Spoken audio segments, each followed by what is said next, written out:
Hey, soul survivors, we are going to talk about the twin flame that went out. And in response to a viewer who said, but I love him so much. So I do want to touch on a couple things. You see this other candle where it's kind of flickering. It doesn't seem as strong. And we go through certain things where we start really missing the person. And we say that we love them. And that can be completely true. But did they love us? Because we are worthy of love. So what happens in some of these relationships is there starts to be a codependency where we feel good when we're with that other person. And of course, there's that toxic cycle. So if your person is a narcissist, there's certain things that they don't relate to. Like if I told you, I'm just feeling a little bit lonely, it would kind of tug at your heartstrings. Like, I know what that feels like. So yeah, I'll come spend some time with you. But a narcissist, they're just like, get over it. What's your problem? That when we're in relationships, the more we can function on our own, the better we are, the more whole we are. So during this longing period that we became accustomed to the situation, was it a healthy situation? Did our person strengthen us? Or were they just a distraction? Something to put our time into, something for us, like a project. Some of us like to help other people, but we have to realize that, in a relationship, it's different than, donating money to Africa. Like, you don't expect those people to write you thank you cards. You just expect them to be good with what you gave.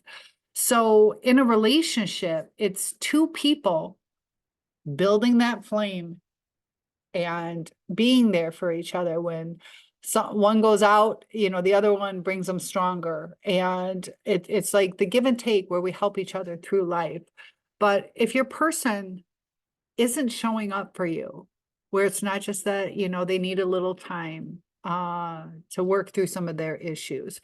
But if you're truly in a narcissistic relationship, we forgot to love ourselves somewhere along the way.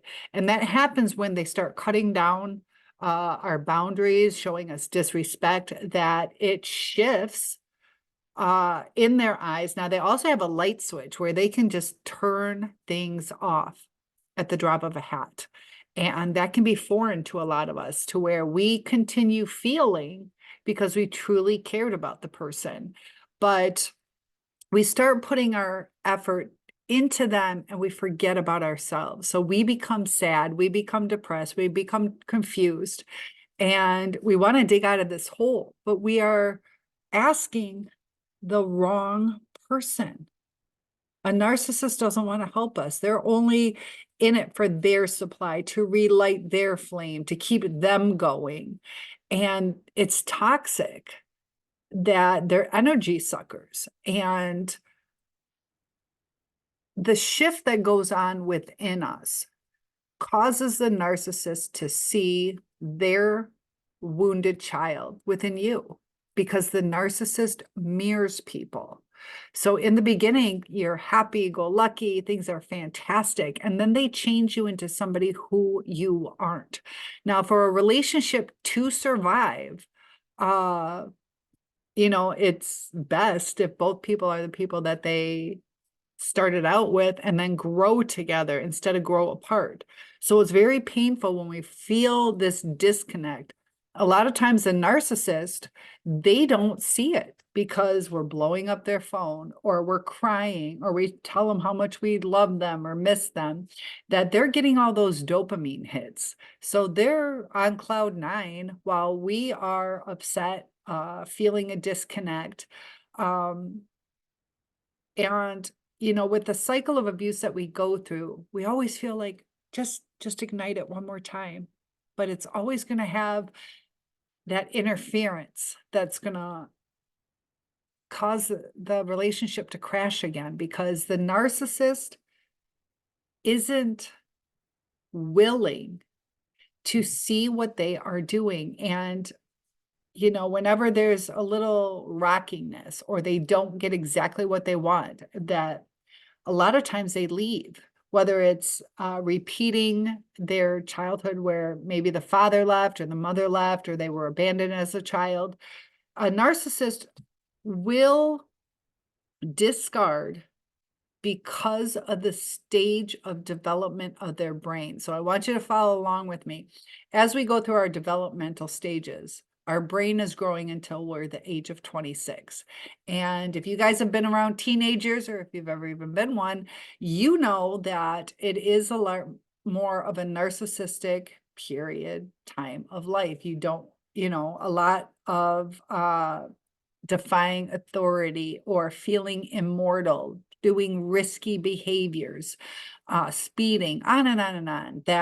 That's where the brain is. That's the way the brain processes things. That, what's more important, having the right lip gloss or getting an A on your paper? That, the things that are important aren't necessarily things of substance. So the narcissist, that's why they dabble in drugs, drinking, promiscuity, all these kind of things because of the stage of their brain. Please listen to this, because of the stage of their brain. And, through life, we go through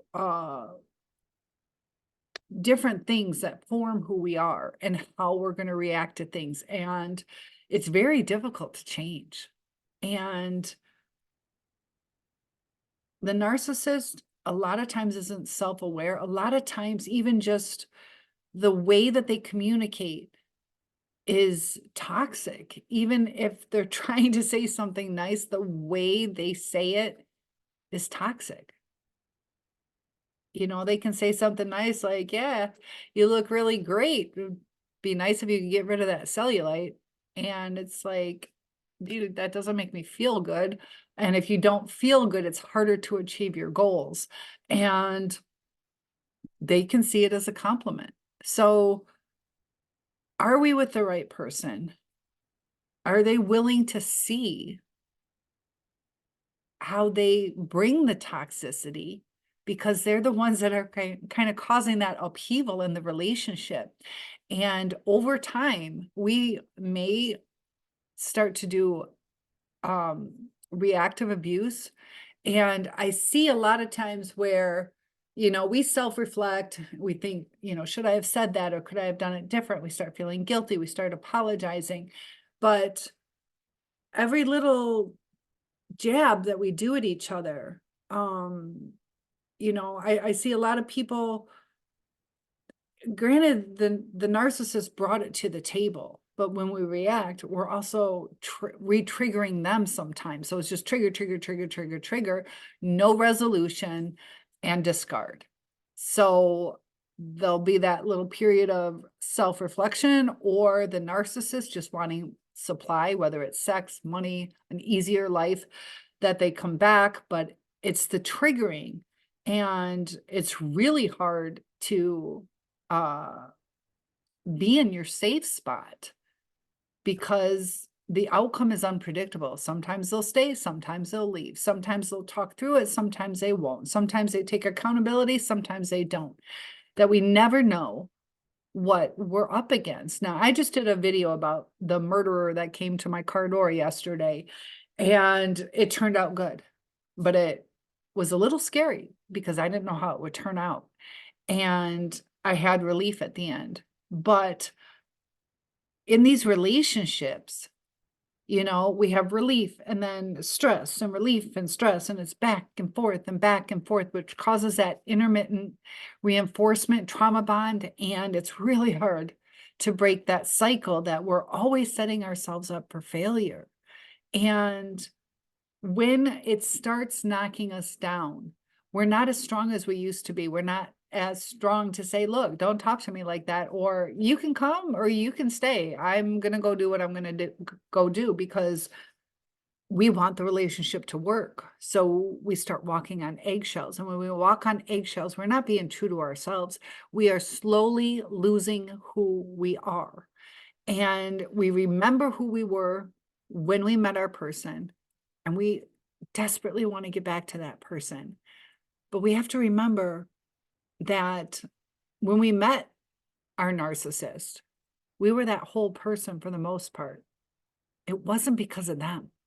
We were just expressing ourselves. They were kind of like a, um, oh, I don't want to say a portal, but like an opening to where we could be ourselves. We felt accepted and loved. And when you get back to your whole person, it's easier to express things. And I really want to make it known that every energy that we give to ourselves will affect other relationships. So even if you think you're handling it, let's say your narcissist yelled at you and you're just kind of like, I got to deal with this. I got to go to work. And so you're talking with your coworker. Yeah, I'm fine. You're a little dismissive or a little, it doesn't sound like you're fine. That energy comes out onto other people or your kids. It's like, mommy, I just don't want to play right now. Just, go watch a movie. That we're not living our best life because of the energy that has been thrown off. And, you know, if the person wants to be with us, they'll be with us. And I know I went through where I was supposed to get married 3 weeks before the wedding. He wasn't ready. Didn't really tell me why. And I took it as he shook my whole foundation. I did not know which end was up. So I left. I don't know if I should or shouldn't have, but we were already living together, had a child together, and the commitment, why he's the one that proposed. It's been over a year. He's the one that bought the ring and on, that there was something off. And, I freaked out, I left and I was like, should I have done that? And, I start taking on all this accountability for breaking things up. But in reality, what's the true story? Now, had I not blown his phone up and pushed him further away, if it was meant to be, maybe he would have come back into my life, which he did eventually. And then as soon as you get comfortable, I got a speeding ticket and that was it. That it's a different type of person that you're dealing with. So I know you love the person, but do we love ourselves? Do we love ourselves? And, are we loving ourselves or, there's times that we self-coddle where we try to self-soothe, but be careful not going down a rabbit hole of either overeating, undereating, sleeping too much, foregoing your daily chores, because when your house is clean, it's uplifting to you. I know you love them. I know it hurts, but we have to remember we are worth so much. And it's like a subconscious thing where we're trying to get back to our self-worth by being with that person. That we have to realize, they don't want me, that's fine. I have so much to offer. If they don't want it, I'm not going to keep giving it to them. It's a shift that happens to us. And I know it hurts. I know some of us, we see possibilities or things like that, but, it's like, a possibility of a job offer. It's a possibility I could get this. It's a possibility that I'm the best. It's a possibility. If that job isn't open, that job isn't open. Or if they don't want to take on the extra person, even if they have an opening, but they don't want to pay out the salary, whatever it is, possibilities aren't reality. So if they have that saying, let go and let God. And sometimes, just to let go and let it unfold if you're not religious. But when you let go, whether it's the universe or the energies or whatever it is, if it's meant to be, it will be. If it's meant to be, it will be. But when we try to force things or dwell on things, when we dwell on things, it puts us in a different balance to, even if they came back, that now our house is a mess. Now we stink. We haven't showered in a couple days. We let our body go. Maybe our finances, maybe to self-soothe, we spend too much money or whatever it is. That's where the self-love is you continue thriving through diversity to where you don't give up on you. You don't let that knock you down. And it does manifest the right people in your life. It changes the way that you talk. When we focus on the negative, negative is what will come. If we focus on the positive, positive will come. And the more I research it, the more I see just how vibrations and energy make a huge difference in the outcome of your life. That's why you have to heal before you start dating again, because it's not going to be fair to the other person. It's also going to bring a different you to the relationship. So let's say I just broke up with my person.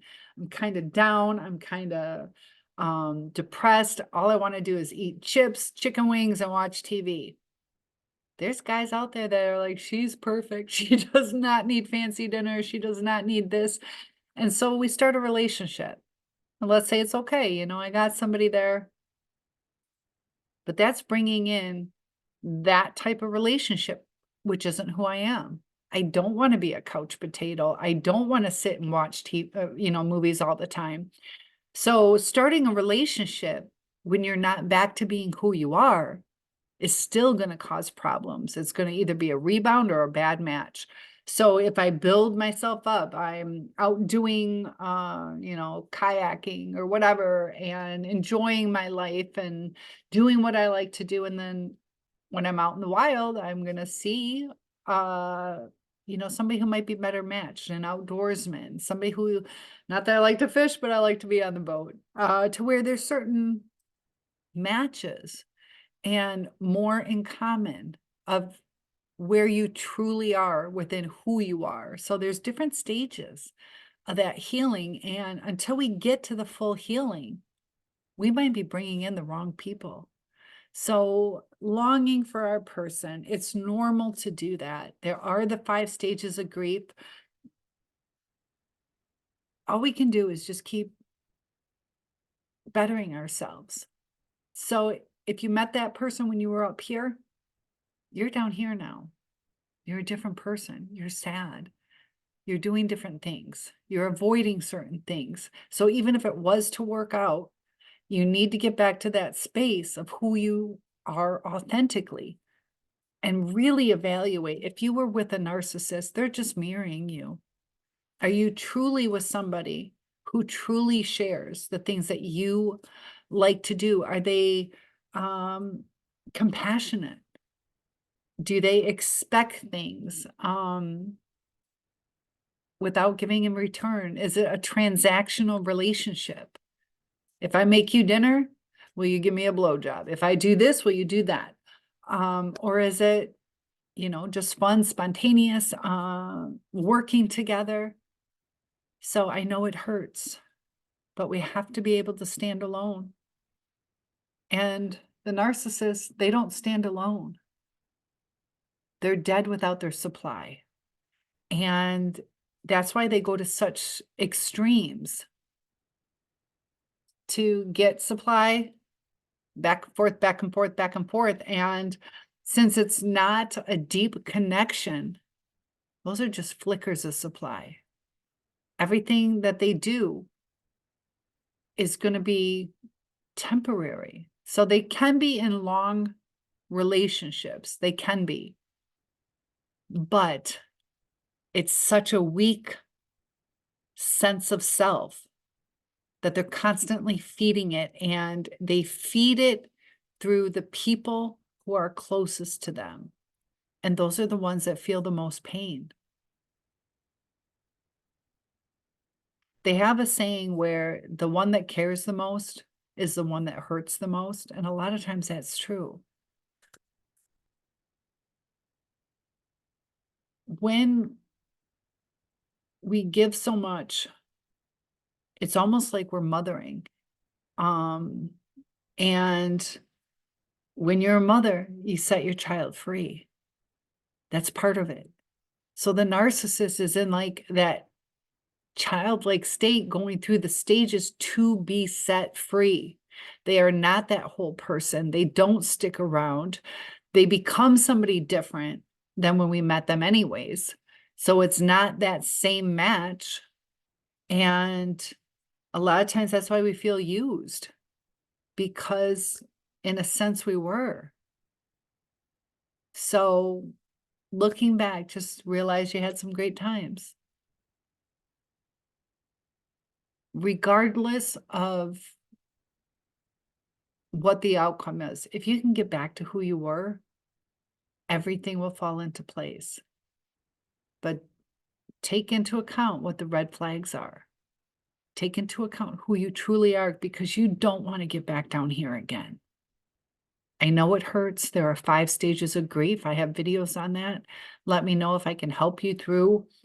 But don't reach out. Don't blow up the phone, or use, manipulation tactics like seductive pictures. Don't give extravagant gifts like I can take you to the Super Bowl. It's not going to be appreciated. And we don't need manipulation tactics to have the person be with us. If they can leave once, they can leave twice. So I had that proposal. I had the, wait. It wasn't a complete break. Narcissists will do that, so you're the one that leaves. So they can put blame on you. And then we get back together, and over a speeding ticket on Valentine's Day, we break up. No fight, just, oh, changed my mind. And we had a family. So just be cautious. It's a lot of heartbreak. It's a lot of heartbreak. And, if you take somebody back, if you do it once, put your boundaries up. Like, okay, if we're going to try, we're really going to be 100% committed. I will give you a second chance, but I will never give you a third chance. So if you are going to leave, stay gone. Otherwise, they feel that it's a revolving door. Now, some people don't even want to give a second chance. That's up to you. But sometimes we have to have those uncomfortable conversations so they know what our boundaries are. Narcissists love to push them. And that's when we have to stay true to ourselves. Otherwise, the cycle's going to continue. I know it's hard. I've been there. Please like and subscribe, share it. This will help somebody. Topic requests are welcome, and I do one-on-ones.